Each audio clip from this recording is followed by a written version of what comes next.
The metallic hum of the engines vibrated through the narrow aisle, a constant thrumming deep in everyone's bones. Then the sudden alert blared, and the normal hum instantly morphed into a chilling tremor. Passengers, just moments ago, chatting or dozing, felt the shift. Flight attendants exchanged quick, knowing glances, their smiles gone.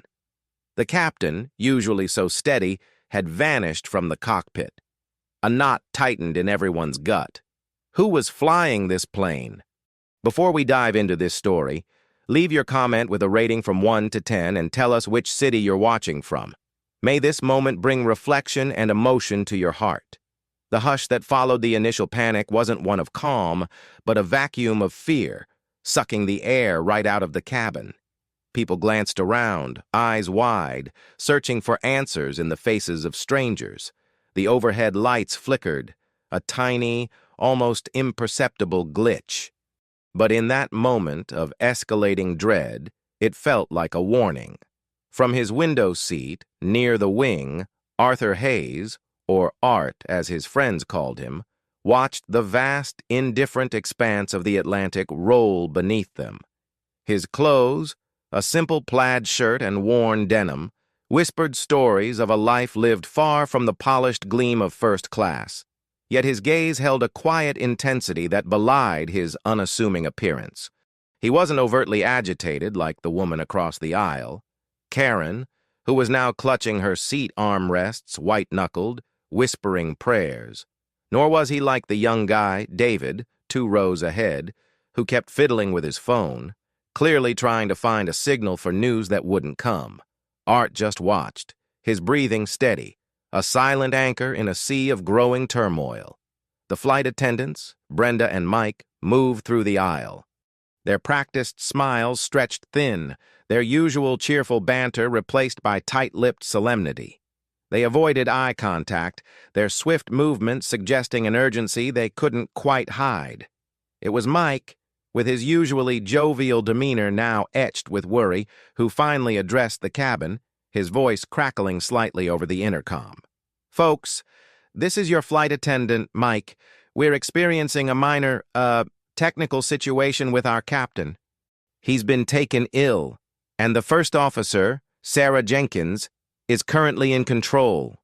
We expect to resolve this shortly. Please remain calm and in your seats." The words, meant to soothe, did the opposite. Minor technical situation? Taken ill? It sounded like a badly rehearsed line from a B-movie. A wave of murmuring swept through the cabin, louder this time, tinged with outright skepticism. Karen let out a choked gasp. "Taken ill? What does that even mean? Is he okay? Is she okay?" Her voice rose in pitch. David slammed his phone onto the tray table. "Just in control? Where's the other pilot? There are supposed to be 2. Art listened, his gaze still fixed on the horizon, but his mind was already running scenarios. He'd seen that look on crew members' faces before, that forced calm that barely masked genuine alarm. This wasn't a minor technical situation. Not with the way Brenda and Mike were exchanging those loaded glances. He remembered the feeling in the pit of his stomach from decades ago, flying cargo runs over the Pacific, when a sudden engine sputter made his breath catch. This current situation, however, felt different. It had a human element, a vulnerability. He looked down at his hands, calloused and veined, resting on his lap. They trembled ever so slightly. A tiny tremor that had nothing to do with fear and everything to do with a long-buried instinct stirring. The hours stretched on, each minute feeling like an eternity. The hum of the engines, once a comforting lull, now felt like a predatory growl. The cabin lights dimmed and brightened sporadically, a constant reminder of the unseen struggles happening up front. Sarah Jenkins, the co-pilot, made a few more announcements, her voice growing noticeably strained. The pre-recorded cheerfulness of the flight updates replaced by a raw, human edge. She spoke of unexpected turbulence and minor course adjustments, but the passengers weren't buying it. The plane bucked and swayed more than a few times, sending drinks sloshing and stomachs churning. Panic was no longer a murmur. It was an open secret. A mother, Maria, trying to soothe her crying toddler, looked utterly distraught. David started openly complaining. "This is insane! We need real answers! What are they hiding?"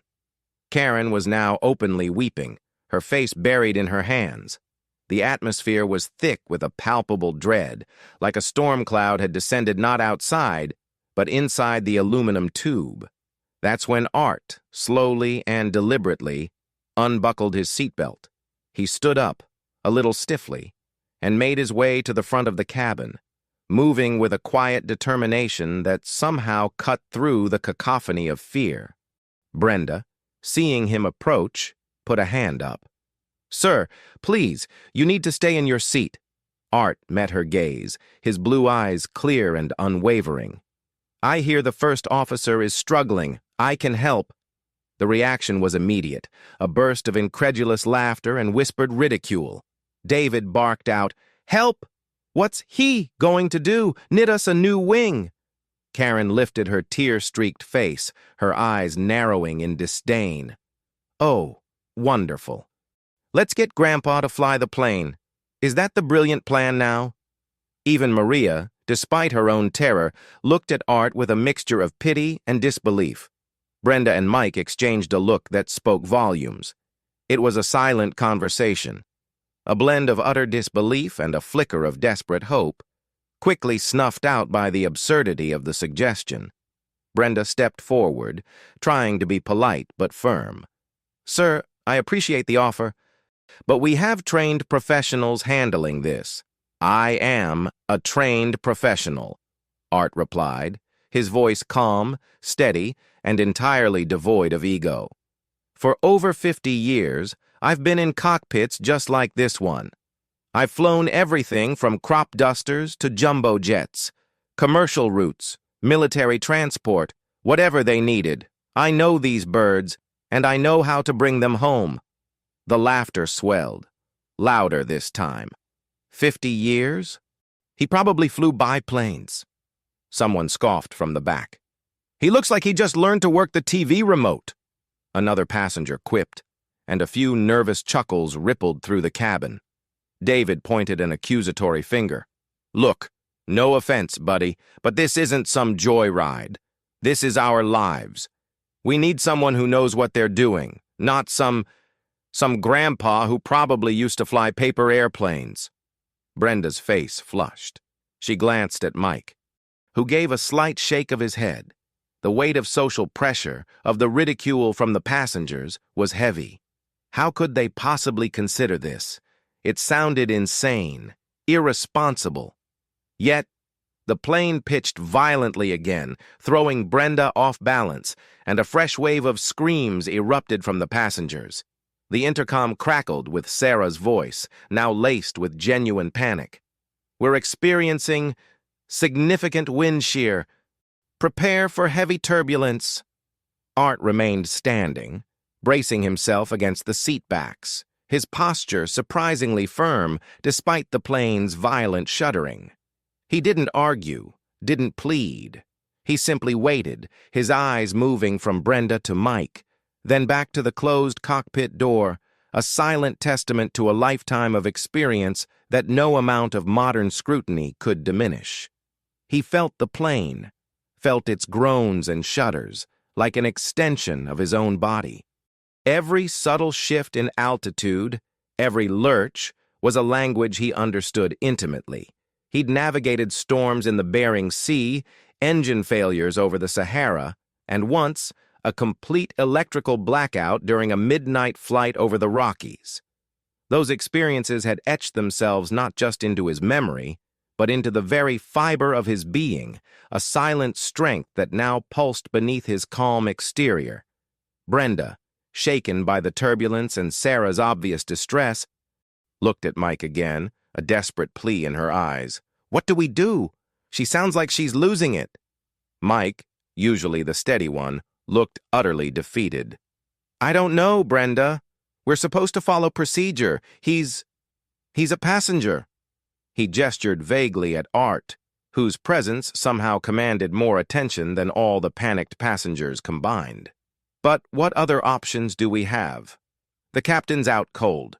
And Sarah, she's never handled anything like this alone. Art watched their silent debate, a small, almost imperceptible smile touching the corners of his lips. He knew this dance. The dance of doubt, of prejudice, of desperately clinging to protocol even when it was clearly failing. He had faced it before, though in different contexts. People had always underestimated him, seen his quiet demeanor and simple ways as weakness. But he had learned a long time ago that true strength didn't need to announce itself with fanfare. It simply showed up when it was needed most. Another violent jolt sent a collective cry through the cabin. Loose items clattered to the floor, and the emergency oxygen masks dangled menacingly above a few rows, though they didn't deploy. The air pressure shifted, making everyone's ears pop painfully. Art felt a wave of nausea from the erratic movements, but he pushed it down, focusing his mind, clearing it. His hands, still resting at his sides, now felt absolutely steady. The faint tremor was gone, replaced by a deep, resonant calm. These hands, these old, gnarled hands, had guided thousands of lives through endless skies. They remembered the feel of the yoke, the subtle pressure needed to correct a dive, the delicate touch required for a smooth landing. The memory of that tactile connection was almost painful in its intensity. David, seeing Art's unperturbed stance amidst the chaos, hesitated. He wasn't laughing anymore. No one was. The situation was too dire. Maria hugged her child tighter, her eyes wide with terror, glancing at Art not with disdain, but with a flicker of desperate hope, as if searching for any sign of competence. Karen, still sobbing, suddenly looked up, her gaze falling on Art's steady figure. The sneer had vanished from her face, replaced by a raw, naked fear. Brenda, making a split-second decision that felt like it was ripping her in two, finally spoke, her voice strained. "Mike, go tell Sarah we're sending in backup. Just tell her to listen." She looked at Art, her eyes still filled with a mix of apprehension and a primal, irrational hope. "Sir, you really think you can help?" Art didn't answer with words. He simply nodded, his gaze unwavering, his face radiating a quiet confidence that was more persuasive than any grand speech. He began to walk towards the cockpit door, his stride sure despite the plane's continued erratic movements. With each step, it felt like the weight of the cabin, the fear of hundreds of souls, settled onto his shoulders, yet he moved as if unburdened. The passengers watched him, their silence a testament to the shift in their own perceptions. The mockery had faded, replaced by a fragile, uncertain quiet. They were no longer scoffing at the old man.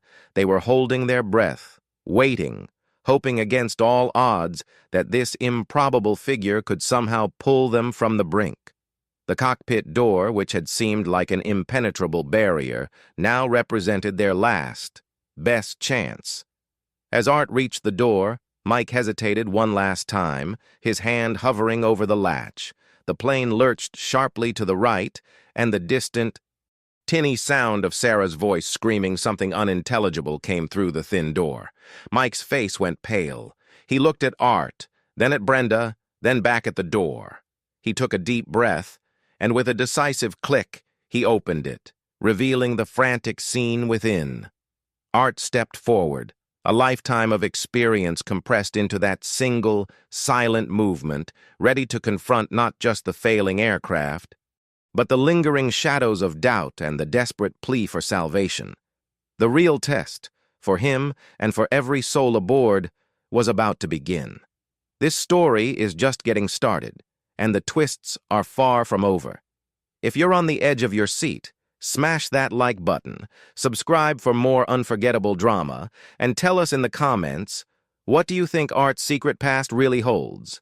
The cockpit door swung open, not with the quiet efficiency Art was used to, but with a jarring creak that seemed to echo the chaos within. The small space was a maelstrom of flashing lights, blaring alarms, and the distinct smell of stressed metal and fear. First Officer Sarah Jenkins, a young woman whose usually composed features were now a mask of pure terror, was wrestling with the controls. Her hair, usually pulled back in a neat bun, had escaped in wild tendrils around her sweat-streaked face. Her eyes darted frantically between the instrument panel and the rain-lashed windshield, where angry clouds pulsed with distant lightning. Mike, who had opened the door, seemed frozen in the doorway, his face ashen. "We're losing altitude too fast!" Sarah shrieked, her voice hoarse, as the plane pitched violently, sending Art stumbling forward. He caught himself on the doorframe, his gaze sweeping over the console with the practiced swiftness of a predator assessing its prey. The altimeter was indeed unwinding at an alarming rate, and the airspeed indicator was bouncing erratically. Red warning lights glowed menacingly, a constellation of doom. "Mike, what the hell is this?" Sarah yelled, her voice breaking. "Who is this man? Get him out of here! I need to focus!" Mike, finally finding his voice, stammered, "Sarah, this is Art. He says he's a pilot. He says he can help." He sounded less than convincing, even to himself. Art didn't wait for an invitation. He moved past Mike, stepping into the cockpit proper, his eyes never leaving the instruments. "What's the situation, First Officer?" he asked, his voice cutting through the alarms with a calm authority that momentarily silenced even Sarah's rising hysteria. She whipped her head around, her eyes wide with disbelief and anger. "The situation is, I'm trying to keep this thing from falling out of the sky, old man.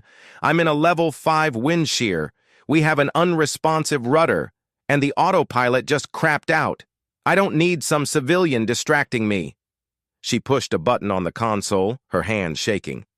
"Cabin crew, secure the cabin. Prepare for emergency descent." Art ignored her outburst. He leaned over her shoulder, his eyes scanning the complex array of dials and screens. "Rudder unresponsive, you say? What's your control input?" he asked, his voice still steady, almost soothing despite the urgency. "Are you getting any feedback through the pedals?" Sarah gritted her teeth. "Barely any. It's like wrestling a brick wall. I've tried everything, checks, balances, emergency hydraulics. Nothing." She pulled back on the yoke, grunting with effort, but the plane continued its sickening downward drift. Art placed a hand, surprisingly gentle but firm, on her shoulder. "Listen to me, First Officer. You're overcorrecting. The wind shear is bad, but you're fighting it too hard. You're exacerbating the problem. Let me take the yoke. Just for a moment." Sarah flinched at his touch, then glared at him. "Are you insane? You're a passenger. You can't just—" "I am a pilot," Art interrupted, his voice gaining a quiet steel. He moved a little closer, his frame towering slightly over her as she remained strapped in the pilot's seat. "I've faced worse. Much worse. You're exhausted, and you're panicking. I see it. You need a clear head, and I've got one. Now, are you going to let me try? Or are we going to keep arguing while this bird drops another 1,000 feet? He gestured pointedly at the altimeter, which was still steadily ticking down. Mike, from the doorway, finally piped up, his voice barely a whisper. "Sarah, he's right. Look at the altimeter. And the captain's really out. He's not coming back. We don't have another option." Sarah looked at Mike, then at Art. Her gaze lingered on his eyes, which held a deep, unshakable calm, a stark contrast to the storm raging outside and inside her own head. She saw no arrogance, no delusion, just a profound, unsettling confidence. The plane lurched again, violently, forcing her head back against the headrest. A sudden, raw, primal scream ripped through her, a sound of utter despair. "Okay, fine. Just, just don't screw this up, old man, she gasped, her hand still clutching the yoke, but her grip slackening slightly. Art didn't celebrate. He just nodded. Good. Now, you'll stay in your seat. You'll be my co-pilot. I'll need you to monitor the instruments, read the checklists, and talk to air traffic control if we can establish contact. Understood? Sarah, still breathing heavily, managed a shaky nod. Art quickly slipped into the left-hand seat, the pilot in command's position. He buckled himself in with practiced ease, his movements economical and precise. His hands, gnarled and scarred by years of work, reached for the yoke. They didn't snatch at it. They settled as if coming home. The subtle tremor he'd felt earlier in the cabin was entirely gone. The instant his hands gripped the controls, a palpable change swept through the cockpit. It wasn't just a physical transfer of power, it was an infusion of calm. He didn't yank or push. Instead, his touch was feather-light, almost intuitive. He felt the resistance of the rudder, the sluggishness of the elevator, the way the wind ripped and tore at the airframe. He closed his eyes for a split second, a deep breath filling his lungs, then opened them, his gaze sharp and focused. Okay, Sarah. Talk to me. Give me the last 3 airspeed readings and your current pitch and bank. His voice was low, commanding, and for the first time in what felt like hours, Sarah felt a tiny spark of something other than fear. Hope. She quickly recited the data, her voice still trembling but gaining a little more coherence. Art nodded, processing the information. All right. We're going to try something different with the rudder. It's not unresponsive, it's fighting you. It needs a different touch, subtle, almost like a dance. He applied a series of gentle, almost imperceptible nudges to the rudder pedals, countering the wind shear with minute adjustments. The plane still bucked, but the wild, uncontrolled descent began to lessen. Back in the cabin, the passengers felt it. The violent, stomach-lurching pitches that had defined the last half hour began to smooth out, ever so slightly. The screams died down to gasps, then to an uneasy silence. David, who had been bracing himself against the seat in front of him, slowly lifted his head. Hey, did anyone else feel that? It's not as bad, right? Karen, her face still tear-streaked, peered through her fingers. The plane still shuddered, but it felt less like a roller coaster in free fall and more like a ship battling rough seas. I think so, she whispered, almost afraid to believe it. Maria hugged her toddler, whose cries had mercifully subsided into whimpers. She looked towards the front of the plane, a desperate, silent question in her eyes. Brenda and Mike stood by the cockpit door, watching Art. Mike wiped a bead of sweat from his brow. He's really doing it, Brenda, he murmured, his voice laced with awe. I mean, he's actually doing it. Brenda just stared, her mouth slightly agape. The old man, the one they'd all scoffed at, the one she'd almost dismissed out of hand, was now flying the plane with a composure she hadn't seen in any pilot. Even seasoned captains, during a crisis of this magnitude. She watched his back, the subtle shifts of his shoulders as he worked the controls, the way his head occasionally tilted, listening to the plane as if it were speaking to him. Inside the cockpit, Art was fully immersed. He wasn't just flying, he was communicating with the aircraft, coaxing it, guiding it. Okay, Sarah. I need you to cycle the hydraulic pressure to the rudder control system. Just a quick reset. Let's see if we can get a cleaner response. Sarah, watching his hands, the way they moved with such economy and grace, felt a strange sense of deference taking root. She quickly executed the command, her fingers flying across the switches. Cycling hydraulics, pressure stabilized, sir, she reported, her voice clearer now, more professional. Good. Now, trim us up just a hair on the elevator. We need to lighten the load on the control surfaces. And give me a weather report for our current position and 200 nautical miles ahead. Any reports of clearer air? Art was talking to her, but his eyes were constantly sweeping the dials, assessing, calculating. He wasn't just reacting, he was anticipating. He was weaving through the turbulence, finding pockets of slightly smoother air, like an old sea dog navigating a treacherous current. Sarah, following his instructions, found herself responding almost automatically. The terror that had gripped her was slowly receding, replaced by a focused intensity she hadn't thought herself capable of. She realized, with a jolt, that she wasn't just taking orders, she was learning. This man, this seemingly unassuming passenger, possessed a depth of knowledge that far surpassed her own training. His calm was infectious. "Sir, weather reports indicate a break in the storm system approximately 150 nautical miles ahead, slightly to our north. We should hit clearer air in about 20 minutes, maybe less if we can push through this." Art nodded, a grim determination on his face. "All right, we're going for it.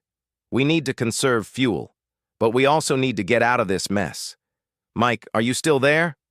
Mike, startled by the direct address, quickly entered the cockpit, standing just behind Sarah. "Yes, sir. Right here." "Good. Get Brenda to start securing everything. Loose items, overhead bins, make sure everyone is buckled in tight. We're going to be pushing through some more rough air to get to that clearing.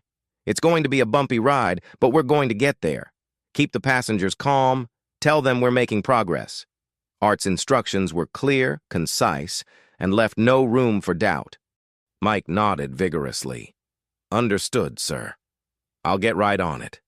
He turned to leave, a renewed sense of purpose in his stride. He glanced back at Art, a silent admiration replacing his earlier skepticism. Art continued to work the controls, his movements fluid, almost artistic. He was still fighting the plane, but it felt different now. He wasn't just holding on, he was flying. His mind drifted, just for a moment, to another time, another storm. The B-52. 20,000 feet over the North Atlantic, engines sputtering, ice forming on the wings like a monstrous shroud. He'd been barely 25 then, a hotshot pilot, full of bravado and raw talent. Now, the bravado was gone, replaced by a quiet wisdom. But the talent remained, honed by decades of challenges and close calls. He felt the familiar pull of the plane's spirit, the delicate balance between man and machine, a dance only a true master could lead. Suddenly, another alarm blared, piercing the momentary calm. "Engine 2 oil pressure dropping," Sarah exclaimed, her voice momentarily losing its composure. "It's rapidly decreasing, sir." Art's jaw tightened. "Okay, Sarah, no panic. We've still got 3 good engines, but we can't afford to lose another one. Let's try to stabilize it. Give me the emergency checklist for Engine 2 oil pressure loss. Immediately." Sarah fumbled for the checklist, her hands shaking again. This was a whole new level of crisis, an engine issue, on top of the weather and the control problems. It felt like the universe was conspiring against them. But as she saw Art's calm, unwavering profile, his eyes fixed on the instruments, a new resolve filled her. She could do this. With him, she could. Checklist for Engine 2 oil pressure loss. Here, sir. First item, confirm pressure drop and fluctuating readings. Confirmed, Art stated, his voice even. It's a steady drop. Second item. As Sarah read through the steps, Art calmly adjusted thrust on the remaining engines, subtly retrimming the aircraft to compensate for the imbalance. He listened intently to Sarah, giving terse, precise commands, guiding her through the intricate procedures. It was like watching a master surgeon at work, each movement deliberate, each decision calculated. The cockpit was still a hive of activity, alarms still chirping, but the frantic energy that had defined it earlier was gone, replaced by a focused, controlled urgency. The cabin remained in an uneasy truce, The violent jolts had subsided, but the plane still rattled and swayed. Passengers clung to their seats, their faces etched with anxiety. But the raw, uncontrolled panic had lessened. They could feel the difference. They didn't know how or why, but the flight felt marginally more stable. The old man, their ridiculed grandpa, was in the cockpit. And somehow, against all odds, he seemed to be holding things together. Brenda, looking out through a window, saw a faint glimmer on the horizon. Not the sun, but a subtle lightening in the oppressive dark of the storm clouds. A tiny, almost imperceptible sliver of brighter sky. She exchanged a look with Mike, a silent prayer of hope passing between them. Art, having guided Sarah through the emergency procedures for Engine 2, finally leaned back slightly in his seat, a small sigh escaping his lips. The oil pressure drop had stabilized, though still low. They had bought themselves some time. "Good work, Sarah," he said, a note of genuine approval in his voice. "You handled that perfectly?" Sarah looked at him, a flush spreading across her cheeks. His praise felt like a lifeline. She realized she hadn't even questioned him. She had simply followed, and it had worked. The plane was still battling the elements, but it was no longer losing the fight. It was being flown. "Thank you, sir," she managed, her voice thick with emotion. She still didn't know who this man was, where he came from, or why he was on this flight, but in that moment, she knew, with absolute certainty, that he was the only reason any of them still had a chance. The subtle change in the plane's behavior, the way it was responding to his commands, spoke volumes. The immediate peril had been managed, but the journey was far from over. Ahead lay the challenge of maintaining control, navigating through the remnants of the storm, and eventually bringing this behemoth down safely. And for the first time since the captain had collapsed, Sarah truly believed it was possible. This story is just getting started, and the twists are far from over. If you're on the edge of your seat, smash that like button, subscribe for more unforgettable drama, and tell us in the comments, what do you think Art's secret past really holds? The cockpit still hummed with alarms, but the frantic cacophony had muted slightly under Art's steady command. He had expertly guided Sarah through the emergency checklist for Engine 2. His voice a balm of calm amidst the storm, each instruction precise, leaving no room for hesitation. The oil pressure had stabilized, albeit at a dangerously low level. It was a temporary reprieve, a battle won, but the war was far from over. "Good work, Sarah," Art had said, a note of genuine approval in his voice. "You handled that perfectly." Sarah, still reeling from the past few hours, looked at him, a flush spreading across her cheeks. His praise, so understated, felt like a lifeline. She realized she hadn't even questioned him, hadn't argued past that initial outburst. She had simply followed, and it had worked. The plane was still battling the elements, but it was no longer losing the fight. It was being flown. The immediate peril had been managed, but the journey was far from over. Ahead lay the challenge of maintaining control, navigating through the remnants of the storm, and eventually bringing this behemoth down safely. And for the first time since the captain had collapsed, Sarah truly believed it was possible. Art's focus was absolute. His hands, which had trembled with age just an hour ago, now moved with the confidence of a seasoned maestro conducting an orchestra. He was constantly making minute adjustments, feeling the pulse of the giant aircraft through the yoke. He spoke, not just to Sarah, but sometimes to the plane itself, muttering softly about wind currents and air density, almost as if it were a living entity. "Okay, Sarah, let's try to climb out of this low-pressure system. Give me 5 degrees pitch up, very gently. Monitor engine temps, especially on number 1 and 3. We need to be delicate." His eyes scanned the instrument panel, absorbing every flicker of data. Sarah executed the command, her movements becoming smoother, more confident. She was still scared, but the fear was now a sharp, focused energy, not the paralyzing dread that had seized her earlier. Pitch up 5 degrees. Engine 1 temp nominal. Engine 3 nominal, sir. Mike, standing just inside the cockpit door, watched in silent awe. He hadn't believed it possible.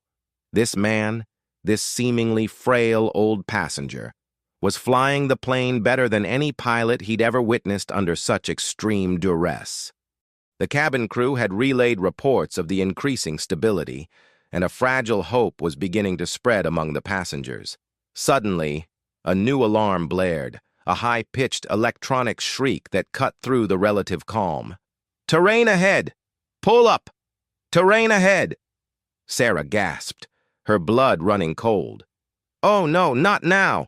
Sir, our primary navigation system just went offline. The radar altimeter's out too." She pointed to a blank screen where the intricate terrain map should have been. Art's jaw tightened, but his hands remained steady on the controls. "Secondary nav system, Sarah. Quick, can we get a lock on any ground stations?"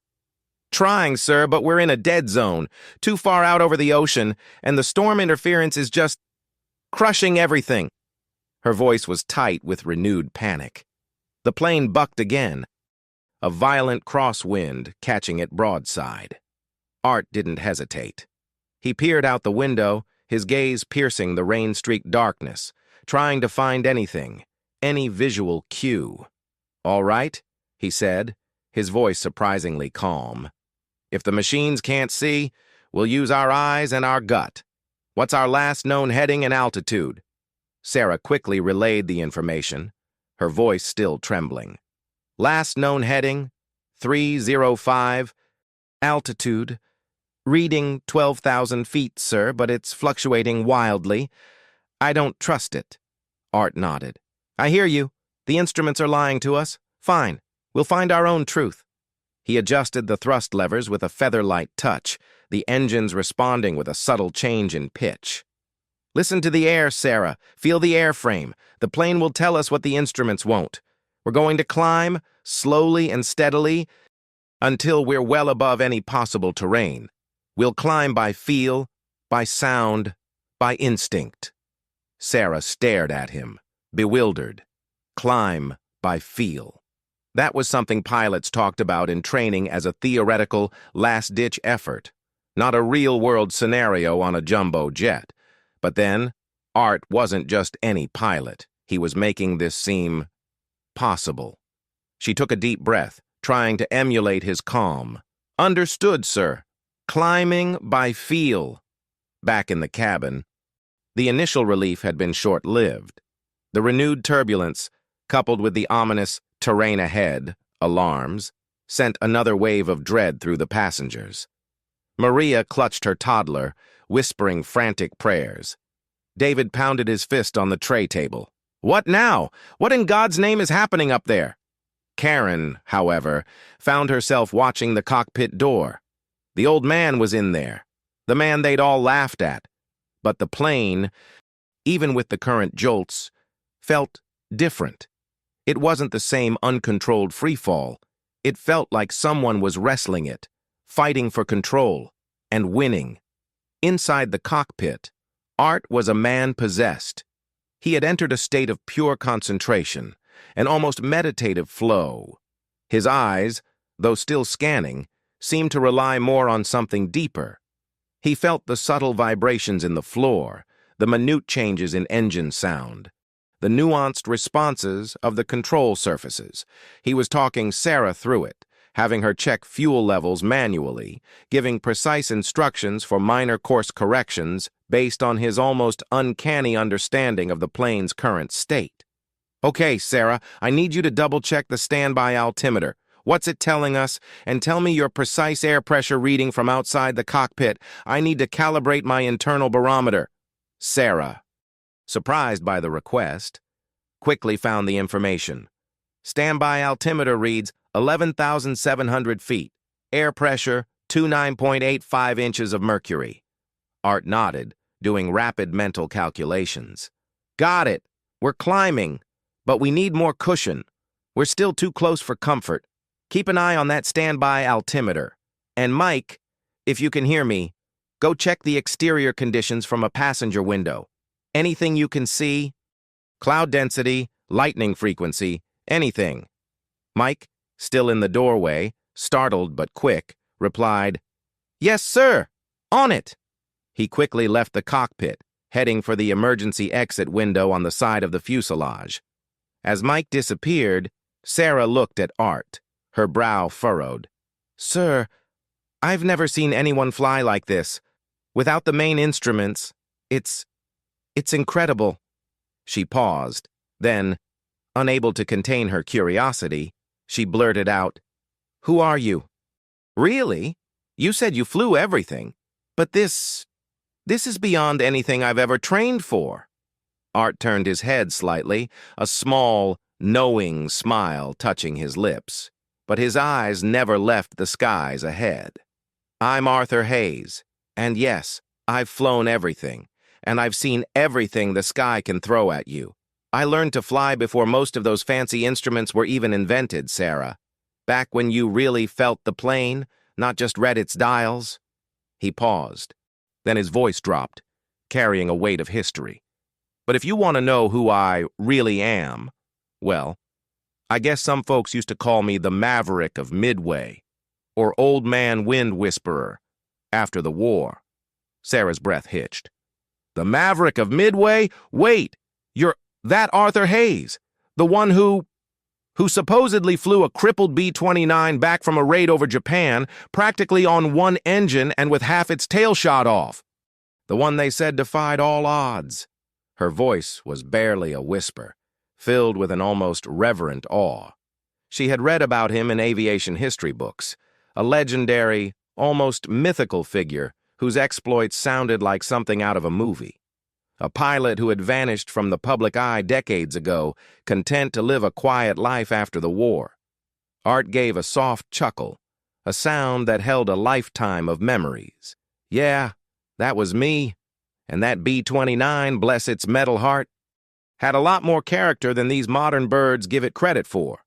But every plane, Sarah, no matter how complex, has a soul. You just gotta know how to listen."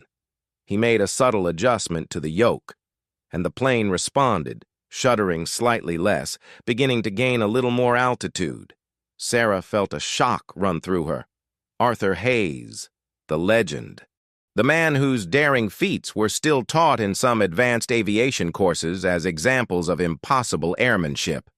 She had been taking orders from a living legend, a pioneer, a hero whose name echoed through the annals of flight. The humiliation of her earlier skepticism, the passengers' ridicule, it all felt like a distant, irrelevant memory now. All that mattered was that he was here, flying this plane. Mike re-entered the cockpit, his face slightly flushed. "Sir, Brenda says she can see a faint break in the clouds, maybe 100 miles out, and it looks like land on the horizon. Just a faint outline. But it's there." Art nodded, a grim satisfaction in his eyes. "Good, just as I thought. We're closer than the unreliable instruments were telling us. We're going to be heading straight for that break in the storm. Sarah, start preparing the approach checklist for a visual landing, just in case. No fancy auto landings for this one. We're going to do it the old-fashioned way." He looked at her, a challenge in his gaze. "Are you ready to be my co-pilot? Really ready?"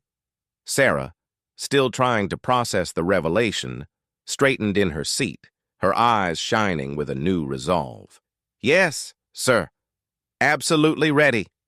The fear was still there, a cold knot in her stomach, but it was now overshadowed by a burning determination and an exhilarating sense of being part of something truly extraordinary. She was flying with Arthur Hayes, and together, they were going to bring this plane home. Art continued to coax the aircraft through the remnants of the storm. The terrain alarms had thankfully ceased, but the air remained turbulent. He had to use all his accumulated wisdom, years of reading the sky, feeling the currents, and understanding the subtle language of the machine. He had seen too many pilots, brilliant with numbers and screens, lose their touch when the raw, unpredictable force of nature stripped away their technological crutches. But he thrived in this environment, this elemental dance between man, machine, and sky. He instructed Sarah to try and hail any nearby air traffic control using a manual frequency dial, a relic from older cockpits that was still present as a backup. Don't expect much, but it's worth a shot. Give them our last known position, and tell them we're making an emergency visual approach. Sarah, her fingers deftly working the old-fashioned dial, managed to get a faint crackle. "This is Flight 777 Heavy, requesting emergency vector and landing clearance. Do you copy?" She repeated it several times, her voice strained. Finally, a faint, garbled voice replied, 777, you're barely readable. State intentions. Repeat intentions. We have an incapacitated captain. Primary nav and radar altimeter offline. Rudder control compromised and partial engine 2 failure. We are currently under visual approach. Repeating, visual approach. Requesting immediate clearance to nearest suitable airport. Current pilot in command is Captain Arthur Hayes. Sarah paused, then added, "Repeat, Captain Arthur Hayes." The line went silent for a moment. Then the faint voice came back, clearer this time, tinged with shock. "Did you say Arthur Hayes?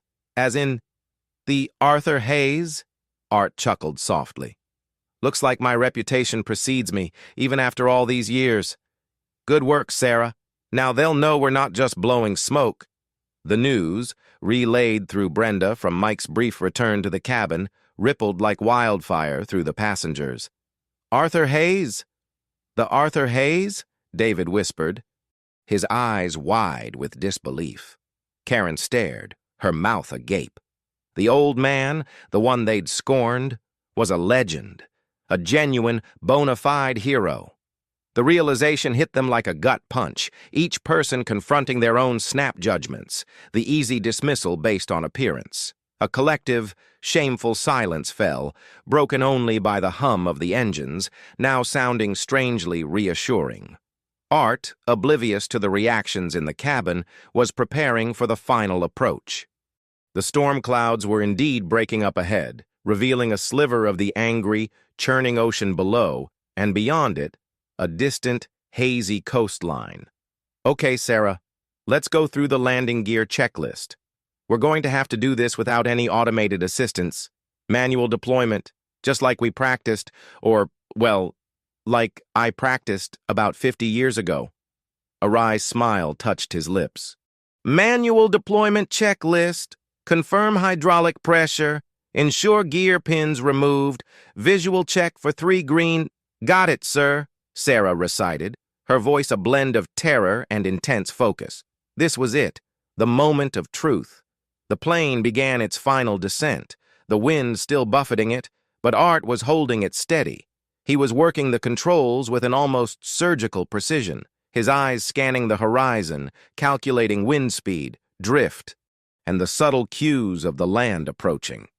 He talked Sarah through every step, every adjustment, every critical decision. He wasn't just flying the plane, he was teaching her how to become a master. He was passing on a legacy. "All right, Sarah, we're going to ride this turbulence out. Don't fight it. Work with it. Feel the air under the wings. Let it guide you. Think of the plane as an extension of your own body. What's it telling you?" Sarah closed her eyes for a brief second, took a deep breath, and reopened them. She felt the vibrations, the subtle sway, the way the air pressed against the fuselage. She imagined the wings, cutting through the dense air, felt the drag, the lift. It's fighting back, but it's still responding, sir. It wants to get home." Art smiled, a genuine, warm smile that reached his eyes. "Exactly. It wants to get home. And we're going to take it there." The ground was rushing up now, details beginning to emerge from the haze. A runway appeared in the distance, a strip of concrete cutting through the landscape like a beacon of hope. Art's concentration was absolute. Every nerve ending tuned to the aircraft, every muscle poised for the delicate dance of landing. He was home, in his element, doing what he was born to do, silently proving the arrogance of others wrong, not with words, but with an unparalleled display of skill and humility. The story wasn't just about the plane, it was about a man, underestimated and dismissed, finding his purpose again in the face of oblivion, reminding everyone that true greatness often hides in plain sight. This story is just getting started, and the twists are far from over. If you're on the edge of your seat, smash that like button, subscribe for more unforgettable drama. And tell us in the comments, what do you think Art's secret past really holds? The runway lights, a beacon against the angry, bruised sky, grew larger, consuming Art's focus. He didn't just see the runway, he felt it in his bones, an extension of the earth pulling them home. The wind howled around the fuselage, a banshee's cry trying to tear them apart. But Art held the yoke steady, a rock against the relentless tide. His movements were precise, economical, each micro-adjustment a testament to 5 decades of intimate conversations with gravity and wind. Sarah, strapped in beside him, was no longer just an observer. She was a participant, her own terror transmuted into a laser-like focus, absorbing every subtle cue, every whispered instruction from the living legend beside her. "Okay, Sarah." "Crosswind picking up hard from the right," Art murmured, his voice a low thrum that cut through the cockpit's remaining alarms and the roar of the protesting engines. "We'll need a crab angle. Stay on those throttles. If we need a burst of power for a go-around, I'll call it." He leaned slightly, subtly, into the turn, his left foot applying delicate pressure to the rudder pedal, countering the invisible force pushing them off course. He was flying by feel, by instinct, by a lifetime of embodied knowledge that no simulator could ever fully replicate. Sarah's eyes darted to the runway, then back to the few functioning instruments. The standby altimeter was unwinding rapidly, the airspeed still dancing erratically but within Art's controlled parameters. "Crab angle noted, sir. Airspeed holding at 145 knots. Throttles ready." Her voice, though still tight, held a newfound resilience, a testament to Art's infectious calm. She found herself mirroring his movements, anticipating his commands, feeling the shudder and sway of the aircraft not as a threat, but as a challenge to be met. The experience was transformative, etching itself into her very soul, a visceral understanding of flight that no textbook could convey. In the passenger cabin, a palpable tension had settled. The earlier relief had given way to a nervous anticipation as the plane's final approach began. Every dip and sway was met with a collective gasp, every slight correction with a held breath. David and the young man who had dismissed Art so cruelly now sat bolt upright, his hands clasped, a silent prayer on his lips. Shame burned in his cheeks, a bitter taste in his mouth. He looked at the other passengers, seeing his own earlier arrogance reflected in their past reactions, and felt a profound sense of self-reproach. A hard lesson learned in the harshest possible classroom. Karen, usually so composed, was clutching her seatbelt, her knuckles white. She closed her eyes for a moment, picturing Art in the cockpit, the quiet dignity of his demeanor. The image of the old man, so easily dismissed, now felt like a guardian angel. The whispers of Arthur Hayes, the maverick of Midway, had spread like wildfire, transforming the perceived fool into an unlikely savior. The irony wasn't lost on her, and she vowed that if they landed, she would be the first to apologize, to publicly acknowledge her folly and his true greatness. Maria, her toddler now stirring awake, held her child close, burying her face in his soft hair. She couldn't see the runway, but she could feel the angle of descent, the rhythmic drone of the engines, still fighting. A glimmer of land was now visible outside her window, a faint, dark smudge against the lighter horizon. Hope, a fragile, tender thing, began to bloom in her chest, chasing away the lingering tendrils of despair. Mike and Brenda stood by the cockpit door, their bodies rigid, their gazes fixed on the closed barrier that separated them from Art's singular struggle. They could hear the subtle changes in engine pitch, the muffled alarms, the undeniable intensity radiating from within. "He's got this, right?" Brenda whispered, her voice barely audible over the plane's ongoing rumble, a desperate plea for reassurance. Mike didn't answer with words. He just squeezed her shoulder, his own eyes reflecting a mix of awe and terror, a silent acknowledgement of the extraordinary moment unfolding before them. He had seen Art in action, had witnessed the quiet transformation, and a profound respect had replaced his initial skepticism. He thought about the captain, still unconscious in the crew rest area, and how fate had delivered them not just a pilot, but the pilot, when all seemed lost. It was a miracle disguised as an old man.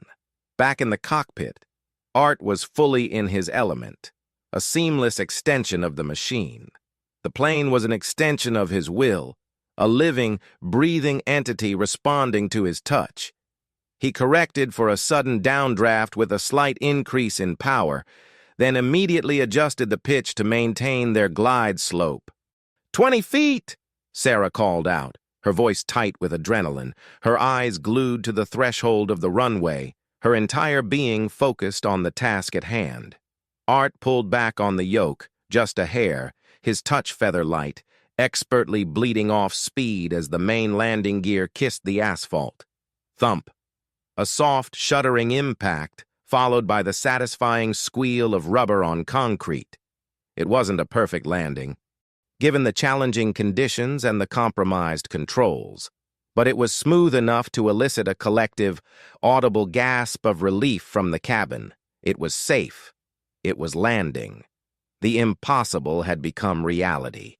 "Reverse thrust now, Sarah," Art commanded, his voice sharp, decisive, cutting through the momentary calm that followed touchdown. Sarah, without hesitation, slammed the throttles forward and the engines roared, shifting their thrust to rapidly decelerate the massive aircraft. Art simultaneously applied the brakes, a smooth, measured pressure, his feet dancing on the pedals to maintain directional control against the relentless crosswind.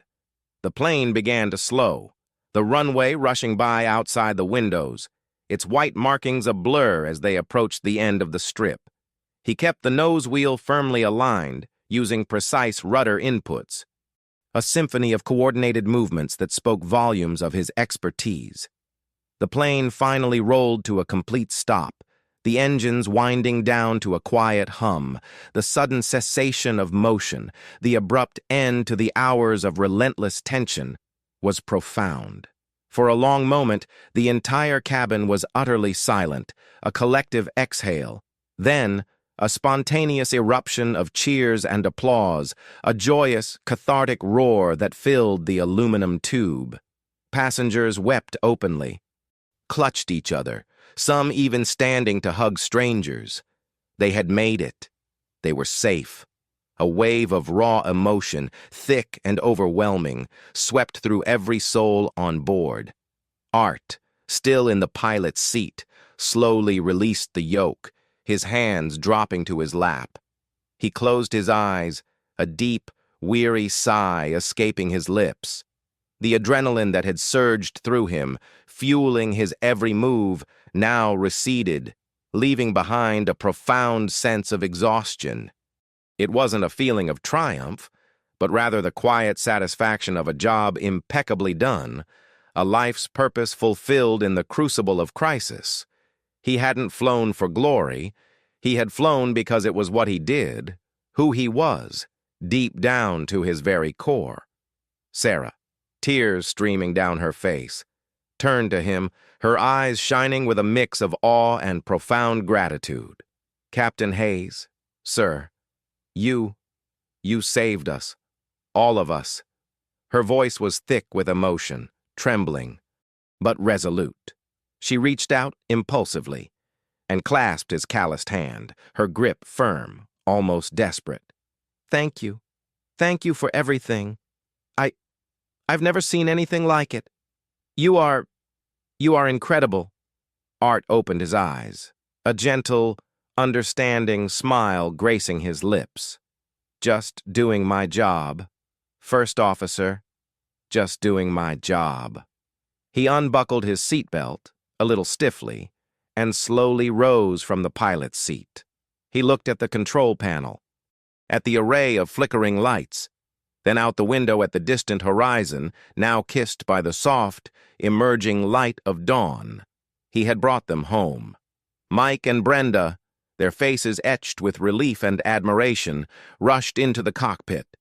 "Captain Hayes, sir, that was truly something else," Mike exclaimed, his voice cracking with emotion, his eyes welling up.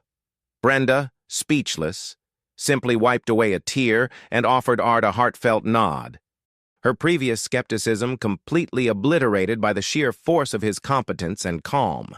She felt a profound embarrassment for her earlier dismissal, but an even deeper, soul-shaking gratitude for his unwavering commitment. Outside, the emergency crews were already swarming the plane, their lights flashing, vehicles lining the tarmac like eager sentinels.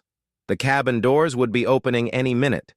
Art, sensing the impending rush, quietly stepped out of the pilot's seat, allowing Sarah to resume her rightful place.